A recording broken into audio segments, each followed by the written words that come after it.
On October 14th, 2012, Felix Baumgartner officially reached an altitude of over 128,000 feet. His ascension took approximately 2.5 hours. His launch site was here, and his landing site was here. He landed 44 miles east of his launch site. According to the globe model, at the equator, the ground is allegedly rotating at 1,037 miles per hour. At the 33rd latitude, where Felix was located, the Earth is supposedly rotating at 867 miles per hour.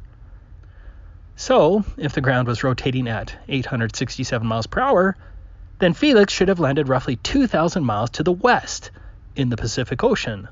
Obviously, he didn't land in the Pacific Ocean. He actually landed 44 miles east of his launch site.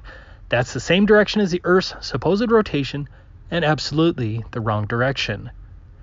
The alleged rotation of the Earth did not affect Felix's 2.5-hour ascent to that extreme altitude 1 iota. The globe propagandists want you to believe that the rotation of the ground somehow transferred all of its motion to the air above it, as though air constitutes a solid block stuck to the ground. They also must claim even the thinner upper layers of the atmosphere miraculously speed up to keep up with the ground below, as though the air can be connected to the ground like spokes on a bicycle wheel. The globe claim is patently absurd. In reality, the ground cannot effectively transfer its motion to air. Moreover, the layer of air close to the surface cannot then transfer its motion to the air above it, and so forth. If the Earth did spin as claimed by the globe model, this would result in a 1,000 mile per hour westerly wind, making life impossible. According to Dr. Carl Schofer, but we know of no body the parts of which have much less connection with each other than is the case with the air. The air layer next to the Earth, really dragged along by the communicated motion, would not be able to communicate its motion to the layers above it, for the simple reason that it stands in no connection with them. These upper layers must therefore remain in their place, or, which would signify the same theme, would apparently flow westward with the same rapidity with which the Earth is said to rotate to the east.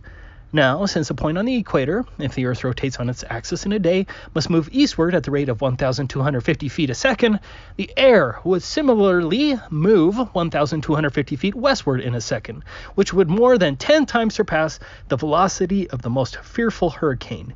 We cannot perceive the rotation of the Earth in any way. We cannot demonstrate it. There are no air currents which we can justly regard as, or even supposed to be, consequences of this rotation. These facts ought to be proof enough against the existence of the rotation of the Earth. Must it not appear almost absurd in us, preoccupied by what they have taught us in school, to accept a theory of the rotation of the Earth which neither is nor can be proven? Must we not wonder at the readiness of the learned of nearly the entire world, from the time of Copernicus and Kepler, to accept the conception of the rotation of the Earth, and then search afterwards, now for nearly 3.5 centuries, for arguments to maintain it, but of course without being able to find them? Without reasonable question, the Earth is stationary, and Felix Baumgartner proved the same.